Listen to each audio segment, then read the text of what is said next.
તમારો મજાકમાં લ્યો છો, મજાકમાં લ્યો છો. તમે જવાબદાર અધિકારી છો, આપો તમે નથી આપતા. તમે જવાબદાર અધિકારી છો, તમારી પાસે બધાય પ્રૂફ હોવો જોઈએ. ના ના, અમે તો ગામ લોકો સામાન્ય ગામ લોકો છે, ખેડૂત છે. ગુજરાતમાં ખેડૂતોના ખેતરમાં વીજપોલ નાખવાનો મુદ્દો અત્યારે હાલ ગોંડલ સુધી પહોંચી ગયો છે. ગઈકાલે આપણે જોયું હતું કે ગોંડલના એક ગામની અંદર આમ આદમી પાર્ટીના નેતા અને કોંગ્રેસના નેતાઓ ભેગા થઈને રાજનીતિ ભૂલીને ક્યાંક ખેડૂતો માટે મેદાને આવ્યા હતા. પણ હવે આમ આદમી પાર્ટી બાદ પણ કોંગ્રેસના નેતા, અધિકારીઓ અને ખેડૂતો અને જે પોલીસ કર્મીઓ છે એ લોકોની વચ્ચે આખી આ બબાલ થઈ છે. શું છે આ મામલો, તેની વાત કરીશું આજના આ વિડીયોમાં. નમસ્કાર, હું હંસિની અને તમે જોઈ રહ્યા છો નિર્ભય ન્યૂઝ.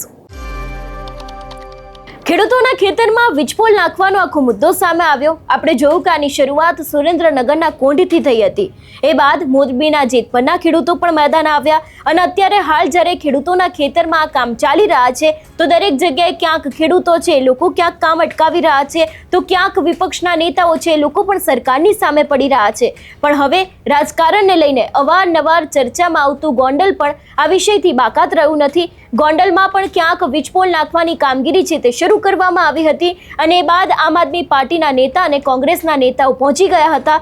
જો કે આ બબાલને લઈને જ્યારે મારી વાત પાલ આંબલિયાની સાથે થઈ ત્યારે એમનું કહેવું છે કે આખો આ મુદ્દો ચાલી રહ્યો હતો ત્યારે આમ આદમી પાર્ટીના નેતાઓ વચ્ચે પડ્યા હતા. પણ એની જ પહેલા જે કોંગ્રેસના નેતાઓ છે અને જે કંપનીના અધિકારીઓ અને પોલીસ કર્મીઓ છે એ લોકોની આખી જે બબાલ થઈ હતી એ દ્રશ્ય ઉપર નજર કરીને બાદ આ વિષયને લઈને વિગતે વાત કરીએ.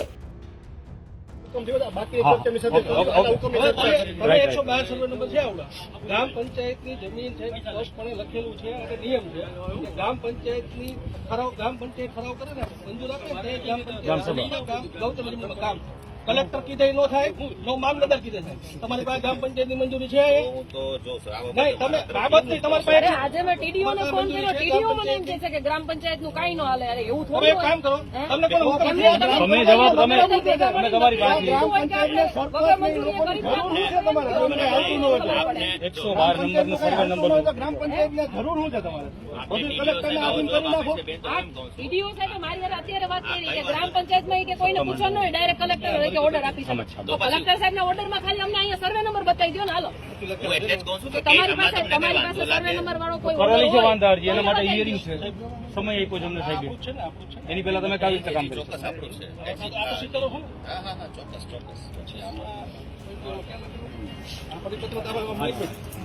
ડુપ્લિકેટ નથી ને? બિલકુલ નથી ને? બિલકુલ નહીં, બિલકુલ બિલકુલ તમારી પાસે આજે છે સાચું છે.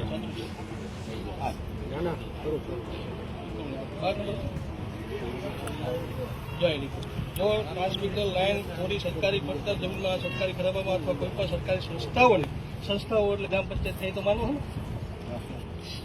જમીનમાંથી પસાર થતી હોય તો તમામ ટ્રાન્સમિટર કંપની કે ટ્રાન્સમિટર લાઈન ને ટ્રાન્સમિટ ટાવરનું માળખું ઉભું કરતી વખતે આવી જમીનને ટાવરના 4 પાયા વચ્ચેના ભાગની જમીનનો વપરાશ કરવાનું કારણ ગુજરાત પાણી આ નિયમના જોગવાઈ કલમ 2000 ને કલમ 10 ની જોગવાઈ અધીન જમીન ભાગના મૂલ્યની બજાર કિંમત 10% લેખે થતી સરકારશ્રીને લાગુ પડતી સદર ચલાવ કરે છે.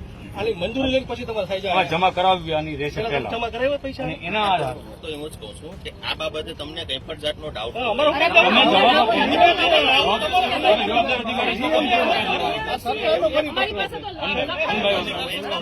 તમને આ બાબતે અમે હુકમ ડાઉટ જમીન તમારે અમારી જમીન વાપરો છો તમે, આ ગામની જમીન વાપરો છો તમે. મારા ઘરમાં તમે તમને પૂછ્યું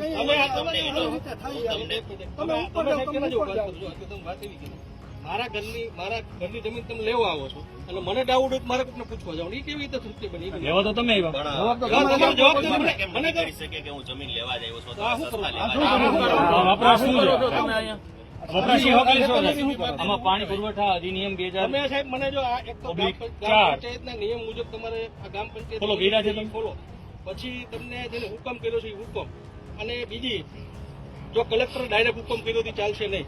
ગ્રામ પંચાયત તમે મને કહેશો તો કોને જવાબદાર અધિકારી છો સાહેબ? તમને કોણ છે જવાબદાર અધિકારી? કોણ છે જવાબદાર અધિકારી? શ્રી કોણ છે? અમે અહીંયા જે છે લાઈનનું કામ કરીએ છીએ. ગોળ ગોળ વાતો કરે તમારી પાસે જવાબદારી અધિકારી સમજ ને ઓર્ડર હોય ને તો અમને બતાવી ઓકે દો. નહીં સીધી તમે વાત સ્વીકારો હા કે ના સર્વે નંબર સાથેનો તમારી પાસે કલેક્ટરનો ઓર્ડર હોય તો બતાવી દો એટલે અમારે અહીં આપ સાહેબ શ્રી જવાબદાર અધિકારી છો હે?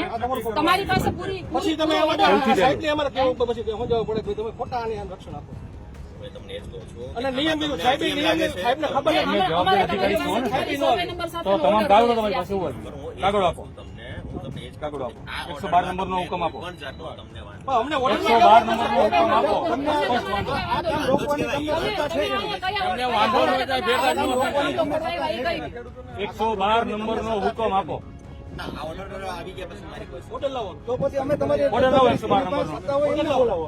સાહેબ 112 નંબરનો હુકમ લાવો તમે સાંભળીને ખાલી આમ કરો છો. તમે કામ તમે શા માટે છે? અમારા ગામની જમીન તમે હુકમની વિરુદ્ધ વાપરો છો. જવાના છો. અમે આવો છો. અમે શું કરવા જાય? અમે સાહેબ જવાબ જ નથી દઈ શકતા. તમારી પાસે ન આવવાનું. મારી રોકાવાની તમે જવાબ દેવા બંધાયેલા છો કે નહીં તો જેની પાસે સત્તા એમને બોલાવો.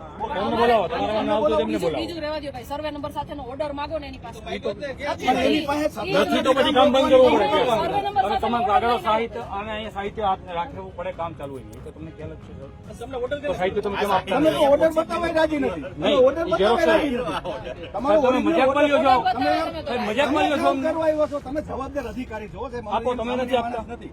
તમે જવાબદાર અધિકારી છો. તમારી પાસે બધાય proof હોવા સામાન્ય જોઈએ. માણસ છું બરાબર. ના ના, અમે તો ગામ લોકો, સામાન્ય ગામ લોકો છે, ખેડૂત છે.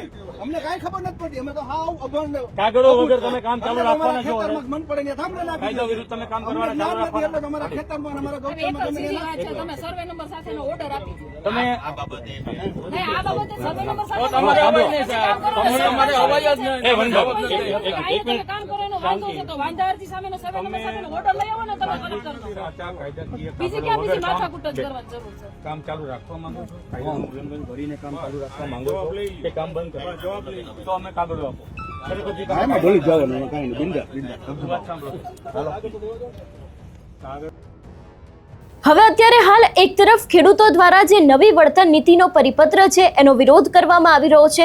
ઘણી બધી જગ્યાએ MRC એટલે કે માર્કેટિંગ રેટ કમિટી છે એ પણ ખેડૂતો દ્વારા બનાવવામાં નથી આવતી. જ્યારે અધિકારીઓ એ કમિટીની રચના કરવા માટે જતા હોય છે ત્યારે ખેડૂતો સ્પષ્ટપણે ના પાડી દેતા હોય છે કે અમને નવી વળતર નીતિ છે તે મંજૂર નથી, પહેલા અમારી માંગણી સંતોષો, એ બાદ જ અમે આ સમગ્ર મામલે જે કમિટી છે એ કમિટીની રચના કરવા દઈશું. મોરબીમાં પણ આપણે ક્યાંક આવા દ્રશ્યો જોયા હતા, ક્યાંક ભારતીય જનતા પાર્ટીના નેતાઓનો બહિષ્કાર કરવામાં આવી રહ્યો છે અને બીજી બાજુ હવે આ સમગ્ર મામલે ગોંડલની રાજનીતિમાં પણ ક્યાંક ગરમાવો આવ્યો છે. ગોંડલમાં આપણે જોયું કે એક તરફ કોંગ્રેસના નેતાઓ દ્વારા આમ આદમી પાર્ટીના નેતા ઉપર અત્યારે હાલ આક્ષેપો પણ મૂકવામાં આવ્યા છે, ત્યારે હવે આ સમગ્ર મામલે સરકાર દ્વારા શું નિર્ણય કરવામાં આવશે એ પણ જોવાનું રહેશે. કારણ કે જે તે સમયે આખા મુદ્દાને લઈને જ્યારે આંદોલનો થતા હતા ત્યારે જ કૃષિ મંત્રી જીતુ વાઘાણી દ્વારા નવા વળતર નીતિને લઈને પરિપત્રની જાહેરાત કરવામાં આવી હતી, પણ હવે આ જ પરિપત્રનો વિરોધ ખેડૂતો દ્વારા કરવામાં આવી રહ્યો છે. તો જોવાનું એ પણ રહેશે કે સરકાર દ્વારા આ સમગ્ર મામલે કોઈ નિર્ણય કરવામાં આવશે કે કેમ. આ વિષયને લઈને તમારું શું માનવું છે અમને કમેન્ટ કરીને ચોક્કસથી જણાવજો. તેની સાથે અમારી ચેનલ નિર્ભય ન્યૂઝને લાઇક, શેર અને સબસ્ક્રાઇબ કરવાનું ભૂલશો નહીં. નમસ્કાર.